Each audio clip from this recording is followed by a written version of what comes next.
और इसके बाद ये कल इंशाल्लाह दीना पहुंचेगा और उसके बाद जो है वो गुजर खान पहुंचेगा। और ये जो लॉन्ग हकीकी आज़ादी मार्च है उसके बाद इंशाल्लाह हम रावलपिंडी में जो असल बड़ा इज्तिमा है जिसमें पूरे पाकिस्तान से काफ़िले आने हैं, लाखों लोग इंशाल्लाह रावलपिंडी का रुख करेंगे। उसकी हतमी तारीख़ जो है वो अगले 72 घंटों में आ सकती है और इंशाअल्लाह ताला ये कितना बड़ा इज्तिमा होगा कि पाकिस्तान की तारीख़ में इससे पहले इतना बड़ा सियासी इज्तिमा नहीं हुआ होगा।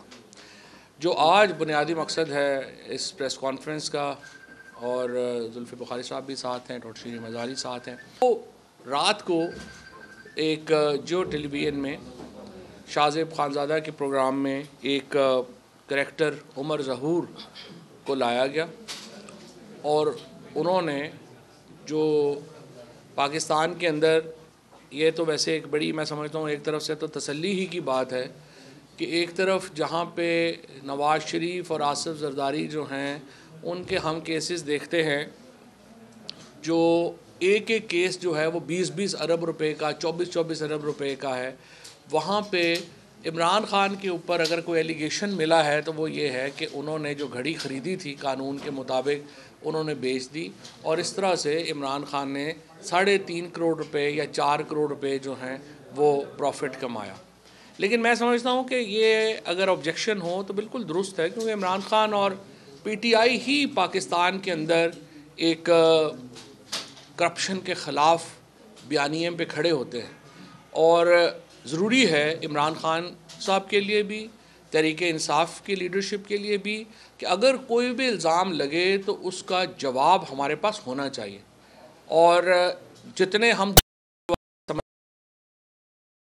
अपने आप को जवाबदेह समझते हैं तो सवाल उठाने में कोई मसला नहीं है और यकीनन ये सवालात होने चाहिए। और ये जो आपको मैं याद कराना चाहता हूँ कि पाकिस्तान में जब तक इमरान खान का इमरजेंस नहीं हुई, इमरान खान उभरे नहीं पाकिस्तान की सियासत में, तो यहाँ पे तो करप्शन के ऊपर कोई मसला ही नहीं था। हमारे यहाँ तो ये कहा जाता था कि कोई नहीं खाता है तो लगाता भी तो है ना। ये एक नैरेटिव बन गया था पाकिस्तान के अंदर, तो लोगों को कोई मसला ही नहीं था कि अगर चलें जी कोई लगा रहा है तो खा रहा है तो कोई प्रॉब्लम ही नहीं है। ये इमरान खान ने आके ये सवाल उठाया है। और पाकिस्तान में अगर आज करप्शन पाकिस्तान के अंदर एक अहम मौजू है और पाकिस्तान के लोग जो हैं वो करप्शन को मुस्तरद करते हैं तो वो इमरान खान की वजह से करते हैं।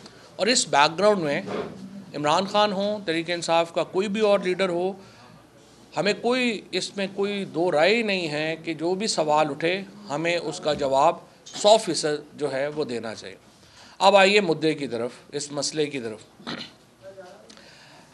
जब से इमरान खान की हुकूमत को एक साजिश के तहत निकाला गया, सिर्फ़ एक ही स्कैंडल जो है उसको बार बार शुरू से लेके अब तक जो है वो बार बार बयान किया जाता है। और वो स्कैंडल और वो बात यह है, वो सवाल ये है, जब इमरान खान 2018 में पहली बार सऊदी अरब तशरीफ़ लेके गए, वहाँ के जो हुकूमत है और बादशाह सलामत से जब मुलाकात हुई वहाँ पे, तो उन्होंने एक घड़ी तोहफे में दी। और वो घड़ी जो है उसकी क्या कीमत है, उसके क्या मामलात हैं, कैसे हैं, यही सारा तनाज़ा है जो अब तक चलता आ रहा है। सबसे पहले तो मैं आपके सामने रखना ये चाहता हूँ कि जो तोहफे मिलते हैं उनका तरीक़ाकार क्या होता है। जैसे कोई भी वज़ीर आज़म या वज़ीर जब बाहर जाएगा तो वहाँ पे जो वो हुकूमत है, इन दिस केस स्पेसिफ़िकली मैं कर लेता हूँ कि जब हम सऊदी अरेबिया गए तो वहाँ के बादशाह सलामत ने जो भी तोहफ़े इमरान खान को दिए वो इमरान खान वसूल नहीं करते, वज़ीर आज़म वसूल नहीं करता। जो चीफ़ ऑफ प्रोटोकॉल होता है फ़ॉरेन ऑफिस का, वो तमाम तोहफ़े वसूल करता है उस मुल्क के चीफ़ ऑफ प्रोटोकॉल से। ये एक तरीक़ाकार है जिसके तहत जो प्रोटोकॉल्स आपस में तय हैं मुल्कों के, उसके मुताबिक। जब ये घड़ी मिली तो हमारे जो फ़ॉरेन ऑफिस के चीफ़ ऑफ प्रोटोकॉल हैं उन्होंने उसको रिसीव किया सऊदी हुकूमत से। उसके बाद जो चीफ़ ऑफ प्रोटोकॉल है वो रूल्स के मुताबिक जब पाकिस्तान ये सारे तोहफ़े पहुँचते हैं उनको हवाले कर देता है तोशाखाना डिपार्टमेंट के, जो कि कैबिनेट डिवीज़न के तहत काम करता है। वज़ीर आज़म का इस सारे मामले से वज़ीर आज़म ऑफिस का या वज़ीर आज़म का कोई ताल्लुक़ नहीं है। चीफ़ ऑफ प्रोटोकॉल ने तोहफ़े रिसीव किए, वो पाकिस्तान लेके आए, उन्होंने वो तोहफ़े जो हैं वो कैबिनेट डिवीज़न के जो तोशाखाना का डिपार्टमेंट है उसके हवाले कर दिए। अब कैबिनेट डिवीज़न उसकी रसीद जारी करती है, वो रसीद जो है वो वापस जो मुतल्लिका डिपार्टमेंट है उसमें जमा हो जाती है। उसके बाद कैबिनेट डिवीज़न के तहत रूल्स के मुताबिक उन तोहफ़ों की एवेल्यूएशन की जाती है कि इस तोहफ़े की क्या कीमत है। उसके लिए एक बोर्ड बनता है, उसके अंदर जो है वो एक डिटेल्ड तरीक़ाकार तय है कि तोशा खाने का जो कीमत है वो कैसे तय होगी। ये कैबिनेट डिवीज़न के तहत है, वो इसकी एवेल्यूएशन करते हैं और एवेल्यूएशन करने के बाद जो मुतल्लिका इस केस में फॉर एग्ज़ाम्पल वज़ीर आज़म को तोहफ़ा मिला था तो वो वज़ीर आज़म ऑफिस को ये लिख के भेजते हैं कि आपको फ़लाने मुल्क से जो तोहफ़ा मिला था उसकी हमने एवेल्यूएशन की है, उसकी ये कीमत है। अब जब 2018 में हम जब PTI ने हुकूमत संभाली थी उस वक़्त ये था कि आप जो रूल्स थे वो ये थे कि अगर मुझे तोहफ़ा मिला है तो मैं 20% उस तोहफ़े की कीमत जो एवेल्यूएशन में आई है वो अदा करके वो तोहफ़ा अपने पास रिटेन कर सकता। ये कानून था जो PTI ने नहीं बनाया हुआ, ये पहले बना हुआ था। हमने आके बाद में इस कानून को तब्दील किया और हमने इस कानून को 20% से बढ़ा के 50% पे ले गए। हमने कहा नहीं 20% बहुत थोड़ा है, 50% जो है आप कीमत दे दें और उसके ऊपर ले लें। और आज तक इसी कानून के ऊपर तमाम वज़राए आज़म ने और हमारे सरकारी ऑफिसर्स ने, हमारे जितने भी लोग हैं, उन्होंने जो तोहफ़े बाहर से मिले हैं वो 20% कीमत दे के अपने पास रिटेन किए हैं। अब आके हमने इसको कानून को तब्दील किया है और इसको हमने 50% जो है वो कर दिया है। अगर इसको आपने 100% करना है तो वो ज़ाहिर है कि उसके लिए कानून में तब्दीली चाहिए, वो कानून जो है वो उसको कर सकते हैं। अच्छा, यहाँ पे मैं आपको बता दूँ, ये जो घड़ी है इसकी एवेल्यूएशन जो की कैबिनेट डिवीज़न ने, उन्होंने इसको एवेल्यूएट किया 10 करोड़ रुपए के करीब, लगभग 10 करोड़ समथिंग कुछ था, या 9 करोड़ 87 लाख या समथिंग, बट 10 करोड़ के करीब, उसको राउंड फिगर में कर देता हूँ। उसके 10 करोड़ की प्राइस जो है वो इसकी, इस घड़ी की और इस सेट की जो है वो एवेल्यूएटर ने मुकर्रर की और रूल्स के मुताबिक 20% इसका अदा करके ये जो तोहफ़ा था ये इमरान खान साहब की ज़ाती मलकियत में चला गया। उसके बाद ये जो तोहफ़ा था इसको मार्केट में खान साहब ने बेच दिया। जो ये बिका 5 करोड़ 70 लाख रुपए का, 5 करोड़ 70 लाख रुपए का पाकिस्तानी मार्केट में ये बिका और उसके मुताबिक इसके ऊपर कैपिटल गेन टैक्स भी अदा किया गया। ये खान साहब के जो गोशवारे हैं उनमें भी जो है इसको ज़ाहिर किया गया और इलेक्शन कमीशन में भी इसको डिक्लेयर किया गया। ये है इस कहानी की सारी रवादात। अब रात को जो इन्होंने जियो वालों ने शाहज़ेब खानज़ादा के प्रोग्राम में जिस तरीके से उमर ज़हूर नाम के एक आदमी को पेश किया और उसे कहा कि ये इस घड़ी का बायर है, उमर ज़हूर नाम के किसी शख्स को ये घड़ी नहीं बेची गई, ना ही ये घड़ी कभी जो है वो फ़रा गुजर जो हैं उनके जो है वो हवाले की गई बेचने के लिए, और ना ही ज़ाहिर है इसका उनसे कोई ताल्लुक़ है। और अब रात को मैं सुन रहा था जो एहसन सलीम गुजर हैं, जो ख़ावंद हैं इनके फ़रा बीबी के, उन्होंने रात को ये वाज़े तौर के ऊपर कहा है कि वो इस शख्स से कभी नहीं मिली, उमर ज़हूर से। उमर ज़हूर कौन है? नॉर्वे में ये फैमिली रहती थी, 4 भाई हैं, 4 में से 3 भाई जो हैं वो नॉर्वे में जेल में क्रिमिनल केसेस में। ख़ुद उमर ज़हूर के ऊपर मनी लॉन्ड्रिंग का केस हुआ। मनी लॉन्ड्रिंग के केस में उमर ज़हूर नॉर्वे को छोड़ के वो दुबई में आकर रहने लगा, और दुबई में भी इनकी जो एक्टिविटीज़ हैं वो नोटोरियस है। बाद में वो पाकिस्तान आए।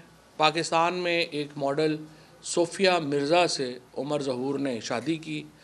सोफ़िया मिर्ज़ा और उमर ज़हूर का जो केस है वो इस वक्त अगर आप गूगल में सर्च करेंगे तो आपको तमाम तफसीलात मिल जाएंगी। मैं उसमें जाना नहीं चाहता, एक निजी मामला है।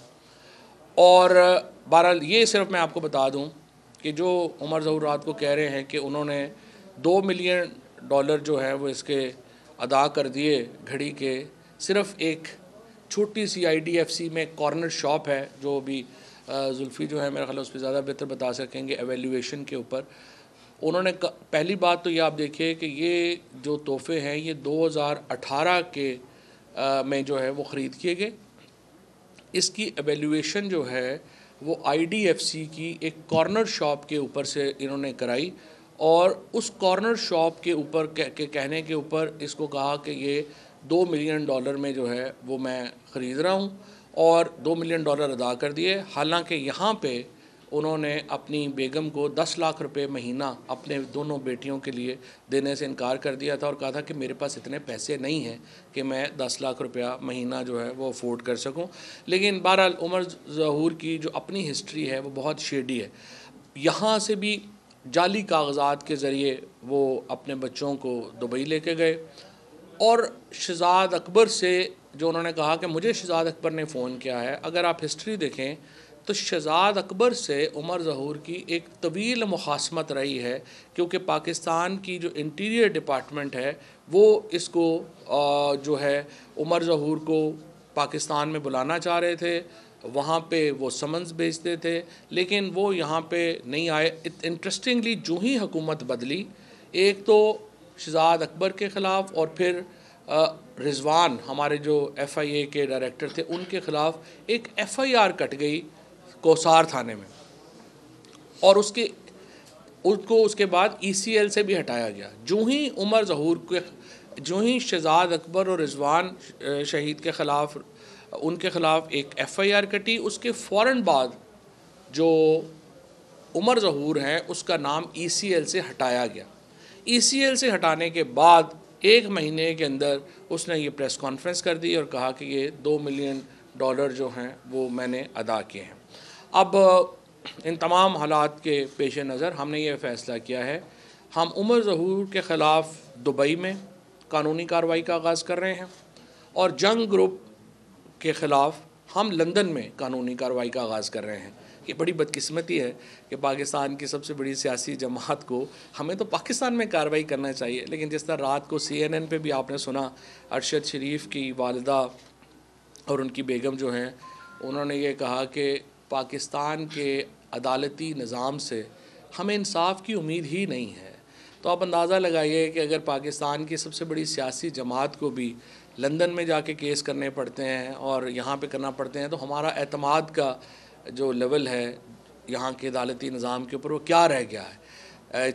4 दिन तकरीबन 1 हफ़्ते से हमारे सेनेटर्स जो हैं वो बेचारे सड़कों के ऊपर हैं, और चीफ़ जस्टिस साहब से कह रहे हैं कि जनाब मेहरबानी करिए, अरशद शरीफ की जो शहादत हुई है, आज़म सवाती के साथ जो ज़्यादती हुई है, और इमरान खान के ऊपर जो कातलाना हमला हुआ है, उसके ऊपर नोटिस ही ले लीजिए। लेकिन हम देख रहे हैं कि बहरहाल यहाँ पे जो हालात हैं वो आपके सामने ही हैं, और ये अफसोसनाक सूरत हाल है। लेकिन बहरहाल हमने फ़ैसला किया है कि लंदन में हम न्यूज़ ग्रुप के ख़िलाफ़ और दुबई में उमर ज़हूर के ख़िलाफ़ कार्रवाई का आगाज़ कर रहे हैं। कुछ करना चाहिए इसमें मैं 3 पॉइंट्स जल्दी से आपको ऐड कर देता हूँ। इसमें सबसे पहला पॉइंट ये है कि जैसे कि फ़वाद चौधरी साहब ने आपको तोशा खाना के लॉज आपको बताए हैं कि 20% पे इनके ख़रीदा है, और आगे जाते हुए हम इंग्लैंड में भी बाहर मुल्कों में भी केस करेंगे मीडिया हाउसेस पे, चाहे जंग ग्रुप हो या समा ग्रुप हो। लिहाजा उसके बावजूद भी कोई भी इनके जो शोज़ हैं ये नहीं उठाया कि जी जो चीज़ कानून के ख़िलाफ़ है, तोशा खाना के रूल्स के ख़िलाफ़ जो है वो एक गाड़ियाँ आसस वली ज़रदारी के पास भी मौजूद हैं इस वक्त, और नवाज़ शरीफ के पास भी मौजूद है इस वक्त। और स्पीकर ऑफ द हाउस राजा अशरफ ने वापस मुझे एक रेफरेंस जो मैंने फाइल किया था लिखा कि ये नहीं कि उन्होंने खरीदी नहीं है या उन्होंने ये ली नहीं है या उनके पास ये है नहीं, डिनाइल कोई नहीं आया। उनके डिफेंस ये आया कि जी उस वक्त वो MNA माशाल्लाह से प्रेसिडेंट थे, तो ये लेवल थे उनके सबसे बड़े ओहदे पे वो बैठे हुए थे जब उन्होंने गाड़ियाँ ख़रीदी जो तोशा खाना के रूल्स के बिल्कुल ख़िलाफ़ है। Antiques and cars belong to the cabinet pool. तो एक तो ये बात कि वहाँ कोई शोज़ नहीं हो रहे, वहाँ कोई जियो पे घंटे घंटे के शोज़ नहीं हो रहे कि ये गाड़ियाँ किधर हैं।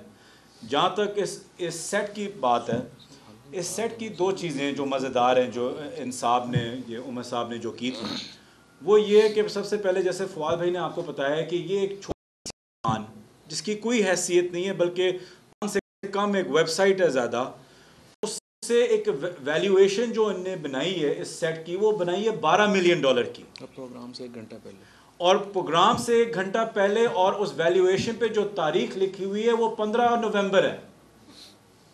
तो उसी वक्त प्रोग्राम से पहले किसी अपने फ्रॉडी दोस्त को, पंटर को कॉल करके जल्दी से ये वैल्यूएशन 12 मिलियन की बनाई। मैं वाज़ेह तौर पे नेशनल टेलीविज़न पे चैलेंज करता हूँ कि ग्राफ की कई दुकानें हैं दुबई में इस वक्त, हमें वहाँ से वैल्यूएशन, मीडिया भी आए, हम भी आते हैं, वहाँ बैठ के वैल्यूएशन कर लें, पहली बात। दूसरी बात ये भी मैं आपको पॉइंट देना चाहता हूँ कि जिस डीलर को ये 5 करोड़ 70 लाख में ये बेचा गया, और मेरी इत्तला के मुताबिक उस डीलर ने इसको सेट को आगे बेचा है शायद इन्हीं हजरात को, वो 6 करोड़ 10 लाख पे बेचा है। और वो डीलर भी जो था उसका नाम मैं अभी रिवील नहीं करूँगा क्योंकि वो अभी मुल्क से भागे हुए हैं, वो भी दुबई में है, क्योंकि जब हमारी हुकूमत गई तो FIA ने उस ज्वेलर के जो डीलर को भी उठा लिया था, उसको अंदर भी किया हुआ था काफ़ी देर से। उसके बाद जब उसको छोड़ा तो वो मुल्क डर के मारे मुल्क छोड़ के बाहर भागा हुआ है। तो उनसे आज राब्ता होगा और जाएंगे कि उन्होंने किसको बेचा, एग्जैक्टली कितने के बेचा, लेकिन जो मुझे अभी तक पता चला है वो 6 करोड़ 10 लाख बेचा है। और उस डीलर का नाम भी पता है, उनका भी पता है, उनको दुबई में उनका अता पता भी पता है। तो इंशाल्लाह ये भी हकायक सारे सामने आ जाएंगे, झूठ भी आपके सामने अनअर्थ हो जाएगा। तीसरी चीज़ आखिर कि दुनिया में सिटी है, हर आपके कैमराज हैं, और ख़ास तौर पे एक आदमी जो अपने आप को एक मल्टी मिलियनेयर डिक्लेयर करता है, उनके दफ्तरों के लॉबीज़ में, उनके दफ्तरों में हर जगह CCTV कैमराज हैं इनके ये जब भी चाहें ले, क्योंकि उनका ऑफिस है। लेकिन ये डिक्लेयर करना कि फ़रा बीबी उनके पास आई है और उन्होंने पैसे लिए हैं, तो उनके पास एटलीस्ट लॉबी की एंट्रेंस की तो तस्वीरें होंगी या वीडियो होगा, कोई एक चीज़ नहीं है। दूसरी चीज़, आप सब यहाँ बैठे हुए हैं, आपको पता है कि आप 1 लाख की चीज़ भी खरीदे लेते हैं, कुछ लेते हैं कि ये की मालकियत पे ना आए।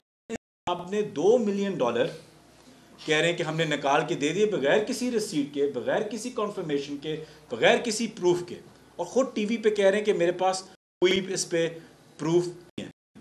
तो इस घड़ी की मैंने आपको वाज़ेह तौर पे कह दिया कि इस घड़ी की, इस पूरे सेट की इंशाल्लाह आपके सामने एक असल वैल्यूएशन भी रखी जाएगी, और जो डीलर है जिसको बेचा भी गया था उनसे भी पता चल जाएगा कि आगे किसको इन्होंने बेचा था, कि ये इंसान थे या नहीं। और इसमें आखिरी बात मैं सिर्फ ये कहता हूँ कि जो फवाद चौधरी साहब ने बताया है कि इनको जो ECL से, इंटरपोल लिस्ट से भी जो निकाला गया, 15 अक्टूबर का अनाउंसमेंट थी, तो यही आप कह सकते हैं 12 या 15 अक्टूबर के लगभग इसके बीच में से उनको निकाला गया, और उसके 1 महीने के अंदर अंदर इनसे प्रेस कॉन्फ्रेंस कराई गई। जो इसमें आगे शरीन मज़ारी साहबा इसमें तफसील से बात करेंगी। मैं आपको ये कह रहा हूँ कि इस 1 महीने की क्रोनोलॉजी अगर आप उठा के देखें, कस्टोडियल टॉर्चर से लेके प्रेस के ऊपर, खान साहब के ऊपर हमला, अरशद शरीफ साहब की शहादत, अब ये इस पूरी सर्कस की अगर आप क्रोनोलॉजी उठा के देखें एक 30 दिन के अंदर क्या क्या क्या हुआ है, तो हर चीज़ वाजे हो जाएगी कि ये कौन सी सर्कस है और इसका रिंग मास्टर भी कौन है। शुक्रिया। बिस्मिल्लाहिर्रहमानिर्रहीम। मेरे को 3-4 पॉइंट हैं। सबसे पहला सवाल तो ये उठता है, जैसे जिधर जुल्फ़ी ने ख़त्म किया, कि ये सर्कस जो बनाई जा रही है इसके अब सारे ताने बाने मिल रहे हैं, ज़्यादा से ज़्यादा अरशद शरीफ की शहादत इसी के साथ मिलती है। ये आपको अगर आप अरशद शरीफ की ट्वीट्स देखें तो उन्होंने इस शख्स के ख़िलाफ़ ट्वीट्स की थी, उनकी तकरीबन मेरे ख्याल में आखिरी 3-4 ट्वीट्स में थी इनके ख़िलाफ़ भी। इसके लिंक्स आप देख लें किधर किधर हैं क्रुक्स के साथ, क्योंकि इसकी कई मुल्कों में he is a wanted man. ये उमर फ़ारूक जो भी है इधर भी वांटेड था। आपने पहले ख़ुद FIA ने, डॉक्टर रिजवान ने ख़त लिखा कि इसको वापस बुलाया जाए, इसके ख़िलाफ़ केसेस हैं, फिर ख़ुद ही ना जाने किस तरह वो केसेस भी वाइट वॉश हो गए, जैसे आजकल सब क्रिमिनल्स के हो रहे हैं इधर जो कि ताकतवर हैं, और उसकी इंटरपोल से भी हट गया और उसको ECL से भी हटा दिया गया। तो सवाल ये उठता है कि ये सारे कनेक्टेड हैं। मैं तो समझती हूँ क्योंकि अब ये शख्स वापस आ गया है तो जो इन्वेस्टिगेशन सुप्रीम कोर्ट करवाएगी अरशद शरीफ के शहादत के ऊपर, उसमें इस शख्स को भी बुलाया जाए। इसके कनेक्शन ज़रूर बनती है, किसने दुबई से निकलवाया, किसने इसको कीनिया, अरशद शरीफ को किसने कीनिया का सजेशन दिया, क्या लिंक्स थे। तो एक तरह से ये अच्छा हो गया कि ये क्रिमिनल एक सामने आ गया है, इससे अब ये सवालात पूछने चाहिए। दूसरा पॉइंट मेरा ये है कि पता नहीं क्यों सारी कौम भूल गई है, जो यूसुफ रज़ा गिलानी की बीवी ने एक हार जो कि फ्लड विक्टिम्स के लिए था वो चोरी कर लिया, अपने लिए रख लिया। कोई सवाल नहीं रहा ये क्या कहते हैं कि ये जो गाड़ियाँ ली गई तोशा खाना से और क्या चीज़ें। और सवाल ये उठता है तोशा खाना के रूल्स सारे पब्लिक सर्वेंट्स पे एप्लीकेबल हैं।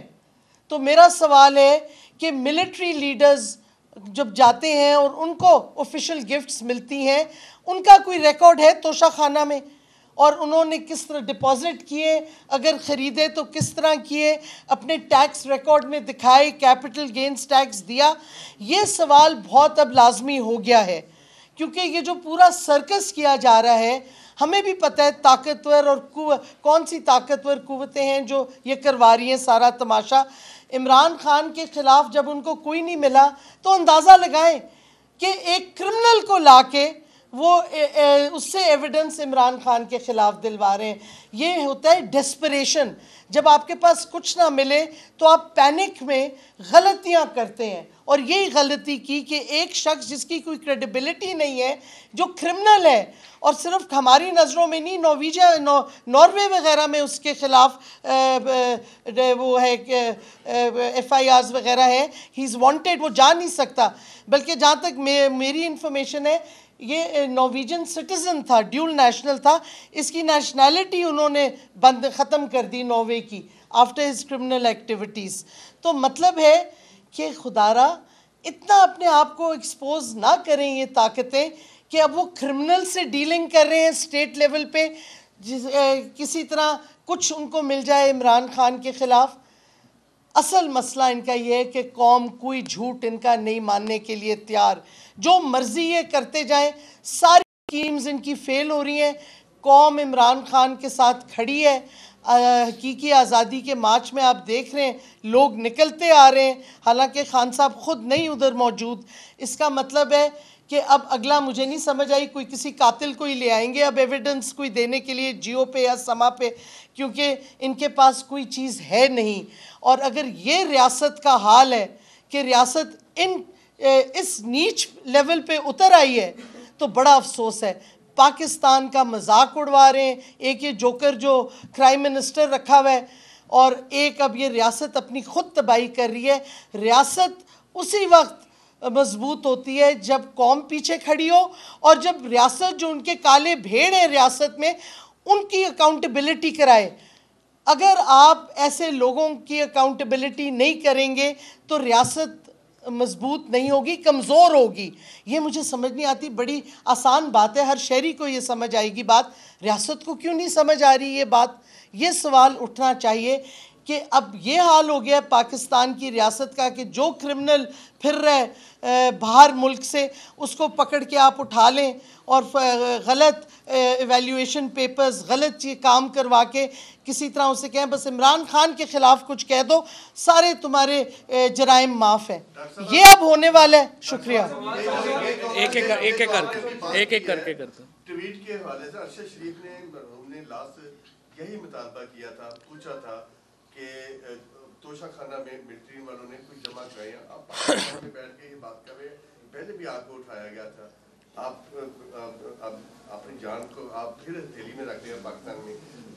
फवाद चौधरी साहब, आपकी हुकूमत है, अब सवाल हो गया ना, वो कह रहे हैं आपको डर नहीं लगता ऐसी बातें करते हुए? पंजाब में आपकी हुकूमत, पहले शीरी को जवाब तो दे दो ना, मुझे जवाब, पहले इसको जवाब, इनको जवाब, मुझे जवाब देने देना। आप कह रहे हैं डर नहीं लगता, देखें यही तो वो चाहती है रियासत कि हम कुछ बोल दें तो हम पे तशद्दुद करें, हम पे या एब्डक्शन कर दें या कस्टोडियल टॉर्चर कर दें या कोई वीडियो कहीं बनवा के डाल दें और या फिर एंड में क्या करेंगे, हमें कत्लेआम कर दें। तो रियासत का मेरा ये है, कितने लोगों को आप कत्ल करेंगे, कितनों को आप अबडक्ट करेंगे? आपकी ये चीज़ें अब वाज़े हो गई हैं पूरी दुनिया में। आप कितनी बदनामी चाहते हैं पाकिस्तान की? खुदारा कुछ पाकिस्तान का ख्याल करें, अपने एम्बिशंस को अलहदा रखें, पाकिस्तान के लिए खुदा के अब कुछ करें। और ये खौफ जो आप फैला रहे हैं सब में, कितनी देर आप ये खौफ फैलाते रहेंगे और गलत काम करते रहेंगे? एक बुशरा बीबी के आसपास दर्जनों खवातीन होगी, लेकिन फरा बीबी का नाम क्यों दरियाम पर आ रहा है? एक, जब आपकी हुकूमत खत्म होती है तो एक खुसूसी तैयारे पे फरा बीबी मुल्क से बाहर क्यों जाती है? और अगर गिलानी साहब के, जरदारी साहब के और नवाज शरीफ साहब के तोशा खाना तहाइफ बेचना गलत है, तो क्या इमरान खान के सही है? नहीं, देखिए मैंने तो पहले शुरू ही यहाँ से किया है कि सवाल करना तो तमाम से ज़रूरी है। तहरीक इंसाफ जब ये बात करती है कि दूसरों का एहतसाब होना चाहिए, तो हम ये तो नहीं कह सकते कि हमारा एहतसाब नहीं होना चाहिए, तो बड़ा ज़रूरी है। लेकिन मसला सिर्फ ये है कि जो एक, चूँकि इमरान खान के ऊपर कोई है नहीं चीज़, कोई चीज़ मिल नहीं रही, तो एक चीज़ को इलेक्शन कमीशन इस वक्त जो है ना वो 1122 बना हुआ है PDM की। वो जो ही कोई मसला होता है वो इलेक्शन कमिश्नर को फ़ोन करते हैं, वो वारंट शुरू कर देता है कार्रवाई। सो इसलिए ये एक इस वक्त जो इलेक्शन कमीशन का इदारा है स्पेशली, उसको इस्तेमाल किया जा रहा है मुख्तलिफ मीडिया ग्रुप को एक एड प्रोवाइड करने के लिए। उसकी वजह से ये इश्यूज़ जो हैं बन रहे हैं।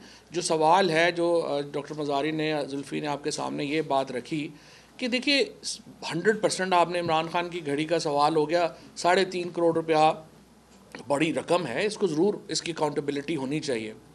लेकिन सवाल ये है कि जो अरबहार रुपए के गिफ्ट्स जो हैं, जो नवाज शरीफ, जरदारी और बाकी लोगों को मिले हैं, वो भी तो कहीं पे काउंटेबल होने चाहिए ना।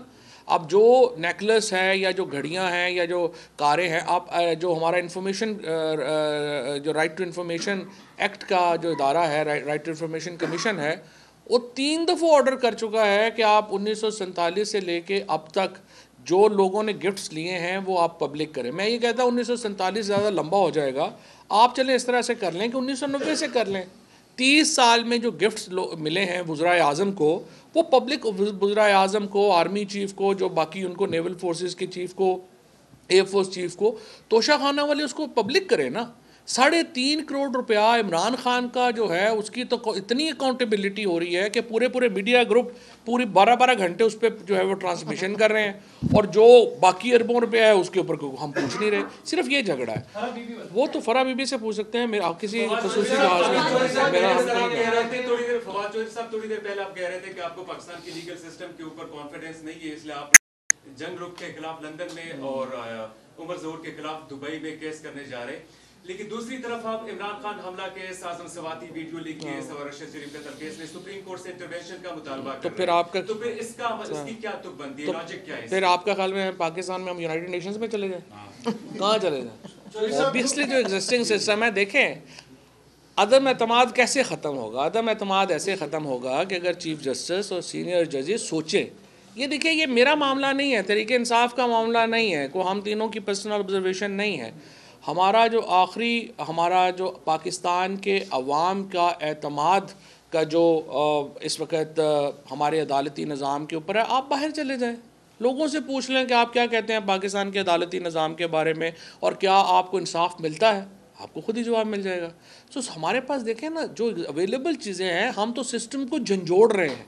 इमरान खान ने गोली खाई है, पाकिस्तान तहरीक इंसाफ की लीडरशिप का लहू बहा है इस तहरीक में, हम इस निज़ाम को झंझोड़ रहे हैं और हम दुआ करते हैं कि जो बाकी इसमें बैठे हुए हैं, आप देखो ना, ये जो इस तरह रजिस्ट्रार ने किया कि एक अनइलेक्टेड आदमी ग्रेड 20 का जो है, उसने सारे जो आपके इलेक्टेड लोग हैं उनको बाहर रोक लिया, उसने कहा जी आपको मैं अंदर नहीं जाने दूंगा।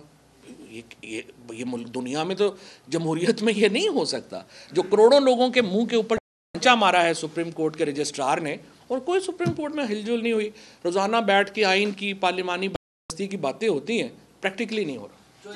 ये बताइएगा, पब्लिक बिल्डिंग है supreme court, SOP through foreign office, ये सारी चीजें, जुल्फी भाई ने बोला कि इनको डीलर का मालूम है, तो आप लोग जिसके थ्रू ये बेची गई और जिसको बेची गई है घड़ी, उसको सामने क्यों नहीं लेके आ जाता ताकि इशू खत्म हो जाए? उसको भी जो डीलर्स थे, देखें, ये जो ही हमारी गवर्नमेंट गिरी, इनने टारगेट किया कि सबसे सेंसिटिव पॉइंट्स, वो बेचारा कत्ल ही ना हो जाए, उनके सेंसिटिव। मैं उनका नाम इसलिए नहीं ले रहा कि ये ना हो कि उनके साथ भी वही हो जाए जो बाकी FIA के लोगों के साथ हुआ है और अरशद शरीफ के साथ भी हुआ है। लेकिन बात ये कि वो एक डीलर है और वो बहुत सामने इंशाल्लाह उनसे बात भी हो जाएगी, तो इसमें कोई ढकी छुपी बात नहीं। और वो FIA की रियासत में रह चुका है, FIA ने पूरी कोशिश की है। अगर उसने कोई गलत चीज़ की होती या कोई गलत चीज़ हुई होती उस वक्त, तो जब FIA ने उसको ढका हुआ था, उसी वक्त हकायक निकल आते हैं। अच्छा जी, आप हमें एग्जैक्ट नहीं पता कि उसने आगे किसको दिया। एक मिनट गुज़श्ता रोज है डॉन की खबर थी कि आर्मी चीफ को एक्सटेंशन देने के हवाले से कोई कानून साजी होने जा रही है, तो इस पे आपकी जमात क्या मौक़िफ़ इख्तियार करेगी? और दूसरा सवाल सर कि इमरान खान का अमरीकी साजिश का जो बयानिया था वो पीछे दम तोड़, क्या ये आने वाले इंतखाबात की कोई कड़ी है या आपकी पार्टी? दूसरे सवाल का जवाब आप देखिए, एक तो बार बार हम ये कह रहे हैं, आप खुदा के वास्ते, इमरान खान का जो अब वीडियो भी आ गया है जो इंटरव्यू का था, उन्होंने साजिश का मेंशन किया है। उसमें पहले उन्होंने कहा साजिश हुई थी, लेकिन अब हम आगे बढ़ना चाहते हैं क्योंकि हम इलेक्शन चाहते हैं, हम चाहते हैं इलेक्शन हो और क्या कहते हैं लोग अपनी हुकूमत सेलेक्ट करें, और इस वास्ते हमारी इस वक्त डिमांड है फेयर एंड फ्री इलेक्शन। ये अजीब सी ट्विस्ट दे दी कि जी उन्होंने कहा कि साजिश अब नहीं हुई, ये कभी नहीं कहा। हम तो अभी भी साजिश कह रहे हैं। और खान साहब की आप पिछली 2 तकरीरें भी सुने जो उन्होंने एड्रेस किया है हमारे लॉन्ग मार्च के पार्टिसिपेंट्स को, उन्होंने साजिश फिर से मेंशन की है। तो इस वास्ते साजिश हुई है तो ये गड़बड़ हुई है। और खान साहब ने ये भी बार बार कहा है कि अगर लोकल कंस्पिरेटर्स ना होते तो साजिश नहीं कामयाब होती। तो इस वास्ते हाँ, सारी जो गड़बड़ शुरू हुई है और जो मुल्क की तबाही, मईशत की तबाही, सियासी बुरहान हुआ है, वो साजिश की वजह से हुआ है। जब भी बयान चाहे जजमेंट हो या बयान हो, अंग्रेजी में हो तो नून लीग कंफ्यूज हो जाती है।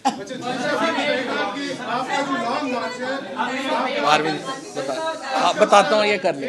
एक मिनट सर, जो आपका लॉन्ग मार्च है वो कल तकरीबन पिंडी के हुदूद में दाखिल हो जाएगा इंशाल्लाह। इस वक्त आलवी साहब को आपने नॉमिनेट किया है मुज़ाकरात के लिए, तो क्या उसमें कोई पेशरफ्त हुई है? दूसरी बात, जो इनका सवाल था कि जो लफ्ज रीअपॉइंटमेंट को जो है वो रिटेन में तब्दील किया जाएगा, तो क्या PTI के जो MNAs है वो असेंबली में जाएंगे, उसको सपोर्ट करेंगे? नहीं, हम तो असेंबली में नहीं जा रहे ना जी, हमारा तो ये इस वक्त इशू नहीं है।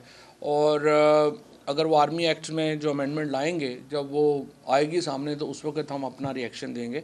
दूसरी बात यह है कि जो आपने कहा कि कल आरफ अलवी साहब के साथ, देखिए हमारी तो बड़ी वाज़ेह और पॉलिसी है ज़मन में। हम चाहते हैं कि हुकूमत अर्ली इलेक्शंस के ऊपर आमादगी ज़ाहिर करे और बाकी फ्रेमवर्क बैठ के हम डिसाइड करने को तैयार हैं क्या होना चाहिए। असम्बलियाँ कब टूटनी चाहिए, इलेक्शन कमीशन ऑफ पाकिस्तान को हम चेंज करना चाहते हैं, तारीख, ये सारे मामला जो हैं वो बैठ के बात हो सकती है। सिर्फ हुकूमत ये करे कि अर्ली इंतखाबात के ऊपर अपनी आमादगी ज़ाहिर करे, मुज़ाकरात में कोई प्रॉब्लम नहीं। एक मिनट 5 दिन उन्होंने लंदन में क्या किया और इमरान खान साहब ने कहा कि ऑफिशियल एक्ट की खिलाफवर्जी की जा रही है कि पाकिस्तान के अहम ओहदे की तैनाती के लिए एक मखलूक से मशवरा लिया जा रहा है। तो ऑफिशियल सीट एक्ट की खिलाफवर्जी हो रही है, इस हवाले से कोई कानूनी कार्रवाई का आगाज कर रहे हैं? शहबाज शरीफ साहब एक्चुअली क़याम तो को 20-25 दिन करना चाहते थे, वो लंदन में कोई कोरोना टेस्ट नहीं मिला तो फिर उन्हें वापस आना पड़ा। तो आप देखते हैं आपकी एफआईआर हो नहीं रही, आपकी एफआईआर हो रही है, आपके खिलाफ आज 2 एफआईआर हैं, हाँ। ये क्या कहेंगे इसके ऊपर? बस जो चाहे तेरा हुस्न करिश्मा साज करे, कर लेते हैं। लड़ाई 29 नवंबर तक जारी रहेगी, इसके बाद हाँ, हमारी एस्टाब्लिशमेंट के साथ कोई लड़ाई नहीं, इदारों के साथ कोई लड़ाई नहीं। हम चाहते हैं तमाम मिल के पाकिस्तान के लिए काम करें और इंशाअल्लाह ताला हम इदारों को मजबूत ही करना चाहते हैं। आप चौधरी के सिक्योरिटी के हवाले से क्या इंतजामात हैं? हाँ। और एक बात तो ये है क्योंकि कुछ लोग और दूसरा आर्मी चीफ के हवाले से आपका वाज़ेह मौक़िफ़ क्या है? वाज़ेह मौक़िफ़ तकर्री से हमारा यह है कि जो आर्मी चीफ़ की तकर्री, देखो लगने वालों में हमारा इशू नहीं है। जो सारे लोग आए हैं वो 35-40 साल अपनी कमांड करके प्रोसेस से आए हैं, लगाने वालों में प्रॉब्लम है। देखिए ना, आर्मी चीफ़ की जो तकर्री कौन लोग कर रहे हैं? 2 मफरूर हैं पाकिस्तान से, एक जो है उसके ख़िलाफ़ केस जो है वो कैलिबरी फ़ॉन्ट का जो है वो चल रहा है। जिस जगह बैठ के वो फ़ैसला कर रहे हैं वो पाकिस्तान के लोगों के पैसे चोरी करके वो बनाई गई है। अब आप मुझे बताएं कि जब, और इस तरह से एक नुमाइंदा गया हुआ है जरदारी साहब का जो 5000 करोड़ रुपए की चोरी में मुलव्वस हैं। अब आप मुझे बताएं कि जब ये लोग फैसला करेंगे तो तनाज़ा बनेगा या नहीं बनेगा? तो लगने वालों का इशू नहीं, लगाने वालों में लॉन्ग मार्च में है। जो ज़हूर है वो शायद आपके लिए उसका ज़हूर शायद कल ही हुआ रात को, लेकिन वो तो आपकी गवर्नमेंट में यूएई के हुकाम के साथ, आपके उनके डेलीगेशन के साथ आता है आपकी गवर्नमेंट में, आपके ऑफिस में आपके लोगों से मिलता है। तो आपको ये नहीं पता था कि ये फ्रॉडिया नहीं पता, और उस वक्त आपसे मिलते रहे ये लोग? देखें, पाकिस्तान में जो डेलीगेशंस आते हैं ना, उनमें तकरीबन आई वुड से कि लाखों लोग पाकिस्तान का विज़िट कर चुके होंगे 3 साल में। तो ये कहना कि हर शख्स के कोई बाप दादा नाना सबका हमें पता होगा मुश्किल हो जाता है। सो इसी तरह से जो ये बनती हैं, जैसे तस्वीरें अगर हैं, रोज़ाना हम लोगों के साथ सैकड़ों लोग तस्वीरें बनाते हैं, तो उसका मतलब ये नहीं है कि आपको हर एक का कोई बैकग्राउंड भी पता है। जब सामने आता है तो उसी वक्त आपको बैकग्राउंड नहीं। एक और बात, फॉरेन डेलीगेशन ऑफिशियली आते हैं, आप उसमें क्रिटिसाइज नहीं कर सकते, ये उनका सॉवरेन राइट है जो मुल्क उनको लाता है डेलीगेशन। Thank you. कप्तान का हकीकी आज़ादी मार्च, बोल न्यूज की खुसूसी कवरेज। ये एक फैमिली मार्च है। हकीकी आज़ादी मार्च जो है जीटी रोड पर रवां दवा है। बोलने की हक और सच की बात। इमरान खान के कंटेनर के करीब फायरिंग का वाकया पेश आया, फायरिंग से जख्मी, अस्पताल मुंतकिल। कातिलाना हमले से किया पर्दा चाक, बोल हमेशा बना आवाम की आवाज। को वेलकम कहता हूं आज़ादी मार्च के लिए। बहुत अच्छी कवरेज की है, ये मार्च की तो जबरदस्त कवरेज। सब्सक्राइब करें और बेल दबाएं ताकि कोई खबर रह न जाए।